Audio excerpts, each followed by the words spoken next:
Her father disowned her for loving a poor boy, but little did he know she was already a millionaire. What happened next will leave you speechless.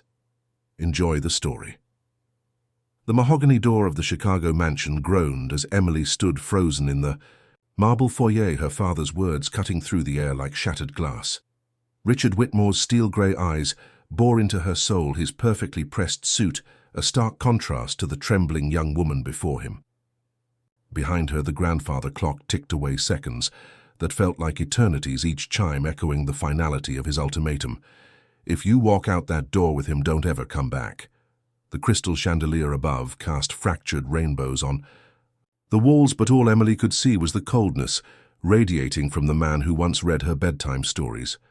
Her worn canvas shoes squeaked against the polished floor as she shifted her calloused hands, evidence of years working part-time jobs her father never knew about, clutching a small duffel bag that contained her entire world.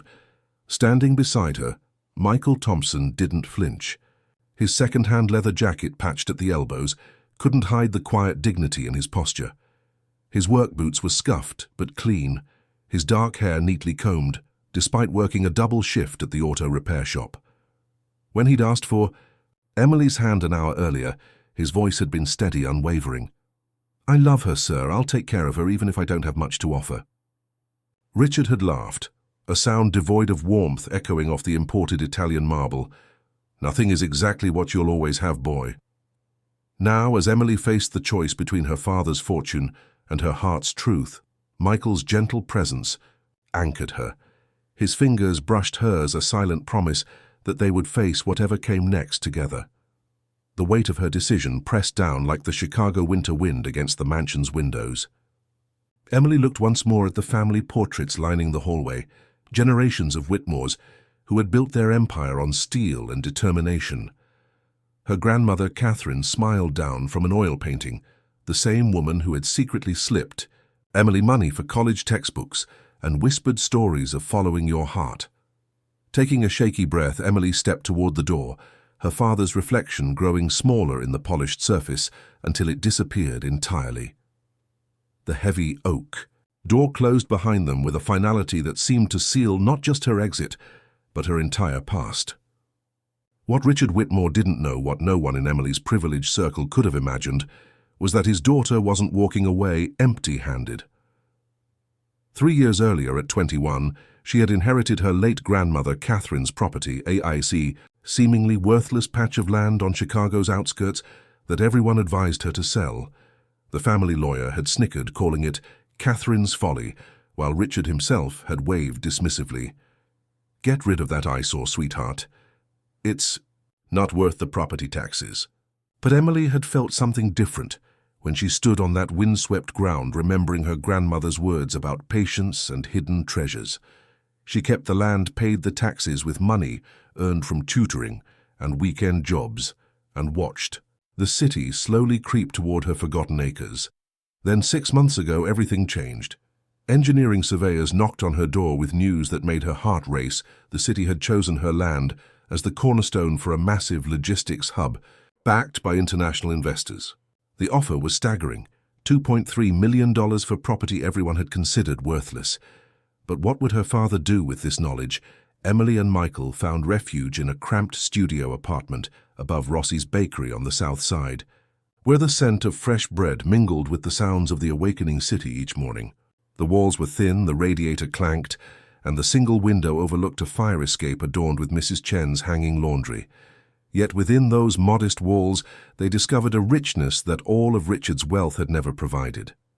Michael worked nights at Morrison Steel, his hands growing rough and stained, while Emily taught third graders at Lincoln Elementary, in one of the city's most challenged neighborhoods. They shopped at discount groceries, cooked simple meals on a 2-burner stove, and fell asleep to the distant rumble of the L train. But their laughter filled every corner, their shared dreams painted pictures on the peeling wallpaper, and their love transformed the tiny space into a sanctuary. Emily kept her inheritance secret, even from Michael, creating an anonymous foundation called Catherine's Hope, through which she quietly funded school supplies and winter coats for her students. She lived as simply as her beloved, finding joy in their evening walks through Grant Park and Sunday mornings, spent reading the newspaper together over coffee, that cost more in her father's house than their entire weekly grocery budget. The past, however, has a way of demanding attention. On a grey November morning, Emily's former housekeeper Maria called with news that shattered her carefully constructed peace. Richard Whitmore had suffered a massive stroke during a board meeting, collapsing among the very conference tables where he'd built his empire. Worse still, years of risky investments and mounting debts had finally caught up with him. The family business was in ruins, the mansion was being foreclosed upon, and Elizabeth Whitmore, once the queen of Chicago society, now lived in a modest, assisted living facility, her designer gowns replaced by simple dresses from discount stores. Emily's hands trembled as she hung up the phone, Michael's concerned eyes searching her face. "He refused all help," Maria had whispered. "Says he doesn't need charity from anyone, especially not from you." The irony wasn't lost on Emily. The father who had cast her out for choosing love over money now found himself with neither, while the daughter he deemed worthless possessed more wealth than he'd ever imagined. But love doesn't operate on logic, and forgiveness doesn't follow the rules of pride. Despite Michael's gentle protests, "You don't owe him anything, Em. He made his choice," Emily found herself drawn back into her father's orbit. She began volunteering at St. Mary's Community Centre under the name Catherine Thompson, serving meals to the homeless and displaced. Week after week, she ladled soup and distributed blankets, her heart breaking each time she saw families torn apart by circumstances beyond their control. The centre served people from all walks of life, former executives who'd lost everything in market crashes, single mothers working 3 jobs, elderly men whose pensions had evaporated with corporate bankruptcies.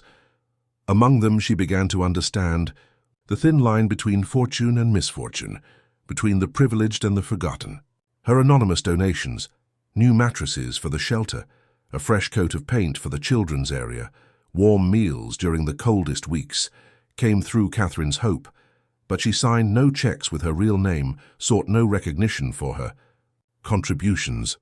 One December evening, as snow began to dust the city streets and the community centre filled with the scent of hot coffee and fresh bread, Emily noticed a man sitting alone in the corner. He wore an ill-fitting donated coat, his once proud shoulders now curved with defeat, staring at his weathered hands, as if they held answers to questions he'd never thought to ask. Her breath caught in her throat. It was Richard Whitmore thinner, now his silver hair unkempt, his eyes hollow with a kind of devastation that went deeper than financial ruin. He didn't recognize her as she approached with a bowl of soup, and a gentle smile, her hair tucked under a volunteer cap, her grandmother's simple gold cross catching the fluorescent light. "Would you like some soup, sir?" she asked, her voice barely above a whisper. He looked up with eyes that seemed to see right through her, yet showed no sign of recognition. "Do I know you?" he asked, his voice carrying none of its former authority. "No," she whispered, settling into the plastic chair beside him, "but I know you." Night after night, Emily returned to the community centre, always finding her father in the same corner, always approaching with the same gentle offer of food and companionship. Slowly, carefully, she began to listen to the man behind the businessman, the father who spoke of regrets that kept him awake, of pride that had cost him everything that truly mattered.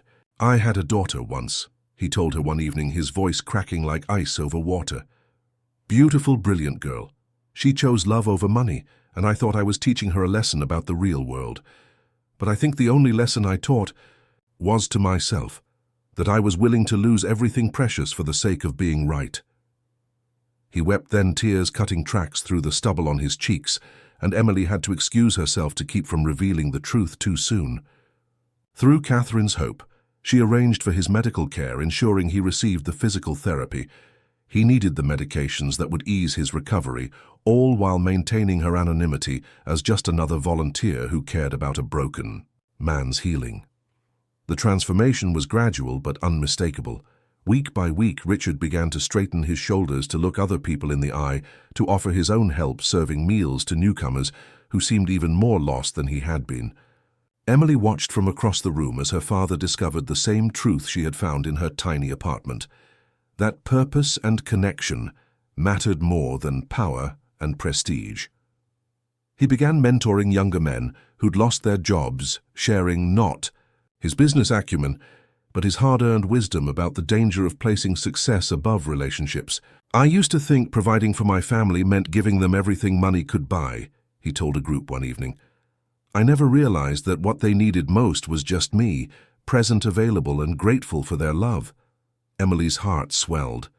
With a complex mixture of pain and pride, watching the man who had raised her finally become the father she had always needed him to be.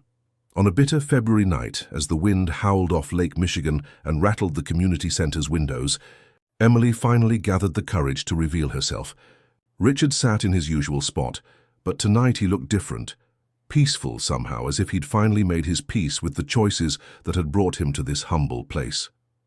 She approached slowly, her heart hammering against her ribs, and knelt beside his chair as she had done dozens of times before. But this time, instead of offering soup, she simply took his weathered hand in hers and whispered the word that had been burning in her throat for months. "Papa."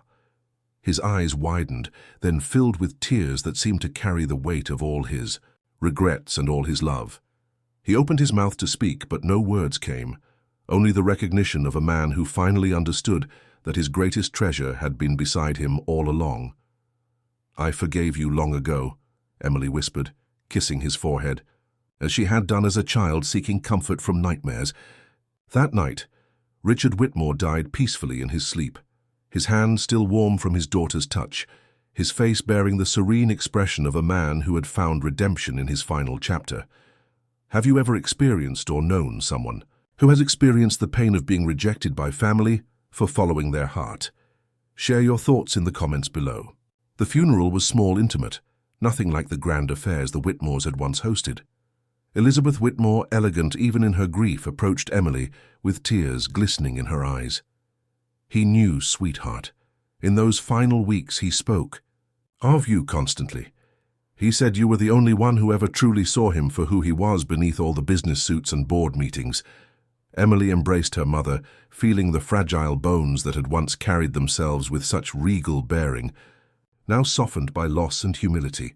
The cemetery was quiet except for the whisper of wind through the bare February branches, and as they lowered Richard's casket into the ground, Emily realized that some forms of wealth could only be measured in the peace that comes from forgiveness, freely given and gratefully received.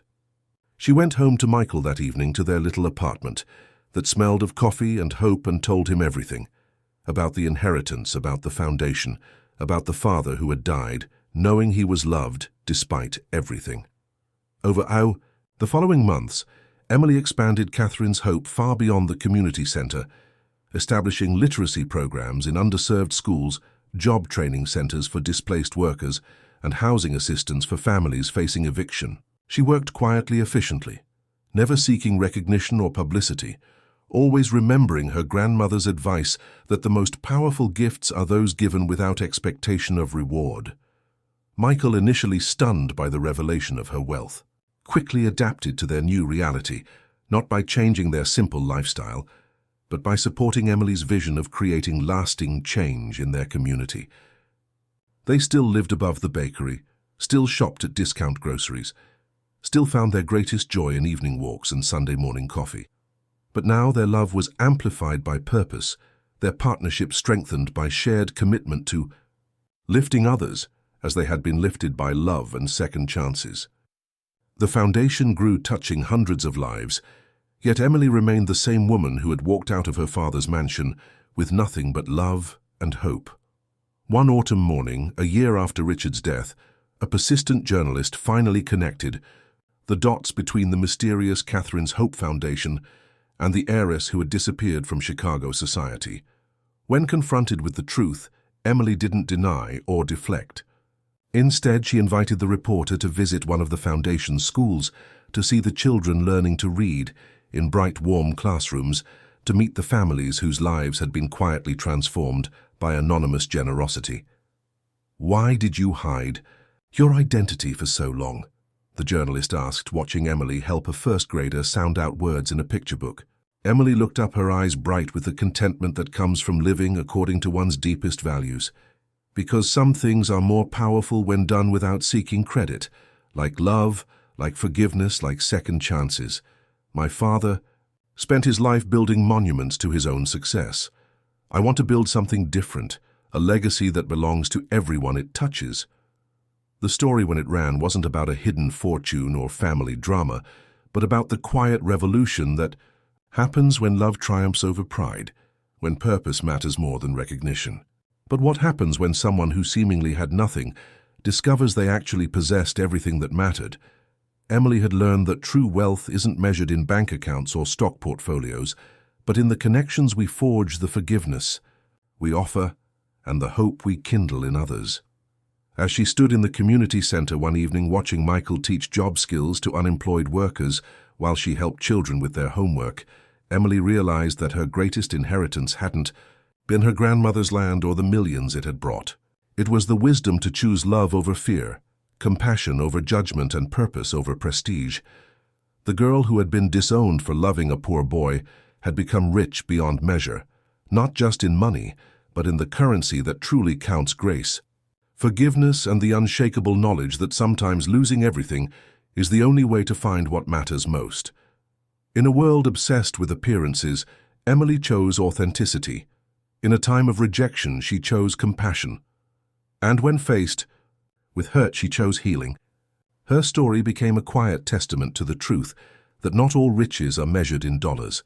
Some are found in the courage to forgive, the strength to build anew, and the wisdom to understand that love, freely given and gratefully received, is the only treasure that multiplies when shared. She had walked away with nothing but gave everything, and in that paradox she discovered the secret that had eluded her father for so long, that the heart's true wealth can never be taken away, only freely shared with those brave enough to receive it. Congratulations, type 9 in the comments so that I know you stayed until the end with me. Thank you for watching, and until tomorrow's story on this same channel.